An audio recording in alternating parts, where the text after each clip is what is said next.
Hello ladies and gentlemen, I am the Grand Cat, and 13 hours and 51 minutes away from Codebreaker starting, we have finished not one but two quests. We've got the entire Battle Pass quest and the Samoan Dynasty quest all ready to complete, so let's jump into it and grab these. So we're resetting the draft board. There is our tribal cheeks, Rikishi himself. Then we have the Solus Core, the new tribal chief. We get 25 bloodline tokens from this one, 35 bloodline tokens from this one. And then we get the chance of a bloodline card here, and we've got one. And it is Tongaloa himself, along with a Rhea Ripley, so we're going to lock down that Tongaloa, certainly. And then we know for a fact that we're guaranteed to get the tribal cheeks themselves. Of course, the father of the Usos and Solus Koa, he is of course the big man Rikishi Fatu, and of course his finisher there, the Stink Face, gives 156 to toughness and charisma, but not to his opponent, only to himself. So let's lock that one down. And now we're going to go into the Battle Pass quest. So for resetting the draft board, we have got ourselves our Dominic Mysterios, along with a few other friends among there. We've got Nasty Boy Jerry Sags, and of course Jimmy Uso. For acquiring tickets, we get Nia Jax, Liv Morgan, and Kiana James. That is of course the Liv Morgan pack. For using the super move, we get 2 gold fusion tokens. For using Dirty Dominic Mysterio, we'll get a couple of rare to draft picks, not just one. And then we get 2 Pro Forging Crystals for playing events and Money in the Bank. And of course, for completing the entire thing, we get, the Macho Man, And that is going to be a fortified 1 for our SummerSlam 24 Macho Man himself. And of course, we've got 2 rare to draft picks here. The Inferno rare to draft picks they are. And let's see if we can get anything here. That is the People's Champion, The Rock. And we got an Enigma manager, Bobby Heenan. And we've now reached the maximum amount of superstar cards. I think we can actually just dust the 2 of those.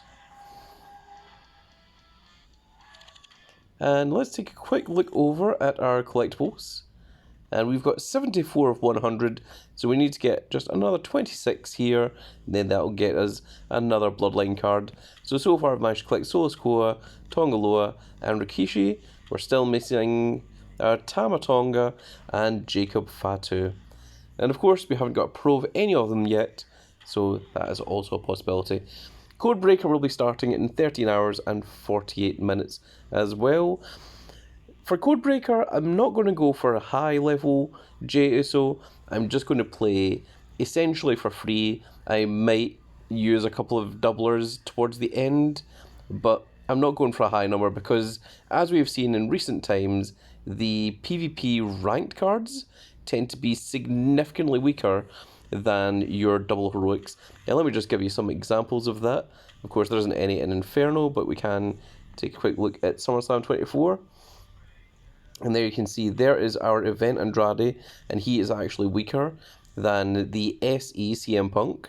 He's only just a tiny bit stronger than the 452 SE M Bison.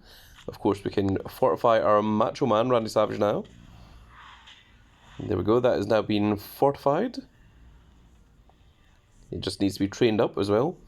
But there you can see the double heroic Braun Breaker and Bronson Reed are both significantly stronger than Andrade. Then of course the strongest card of the series was the limited edition Eddie Guerrero for completing campaign mode, and of course the limited edition Rowdy Roddy Piper from his event. But as you can see all the way down here, there is Odyssey Jones, who's actually weaker than just, not even a fortified, just a regular pro SE Logan Paul. So there you go. So these numbers here, they really do make a big difference. This one was rank 8,360. This one is 1,445. So basically, if you're not in the top 1,000, your PvP event card is not going to be stronger than a double heroic. So if we take that knowledge over to our Inferno, you can see there is my Brett the Hitman Heart, and there's a fortified 1 Triple H, and that means that unless the J Uso is really in the top 500, he's probably not going to be in the range of these Demon Priests or LA Knights or Roman Reigns, but he will be stronger than the likes of our fortified 3 Kane, or at least he should be. So I'm going to play casually for this J Uso. Let's take a look at him. There he is, and he is another right arrow, which, let's take a quick look at our right arrows. And you see, the right arrow is still going to help because I've got my double heroic Brett the Heaven Heart, of course. We've got a fortified 3 Kane, and we're into SummerSlam 24 with the double heroic Braun Breaker, and then after that it is the SE SummerSlam 24 Seth Rollins, and then of course down to Solo Sikoa and Tongaloa, both of which we don't have pros of yet. So we're going to need to get something along there for the right arrows. The left arrows are slightly better. There you can see Apollo Crews has just overtaken Roddy Piper. There's Dominic Mysterio, and there's Akam. And Oba Femi is currently not in our top 4. And of course, once we get the pro of Dirty Dominic Mysterio, that's going to help out as well.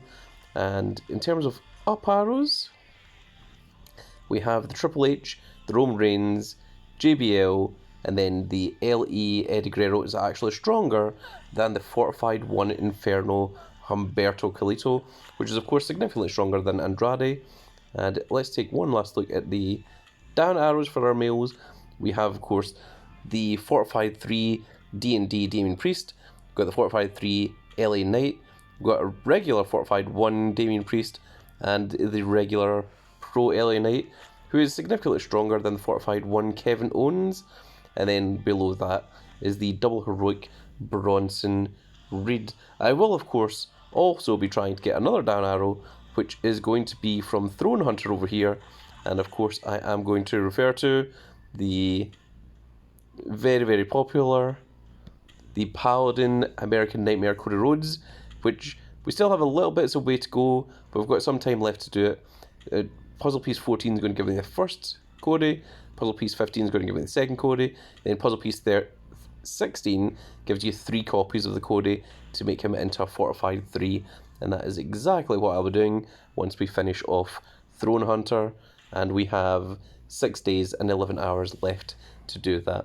So that is going to be it for this little video, folks. I really hope you all enjoyed.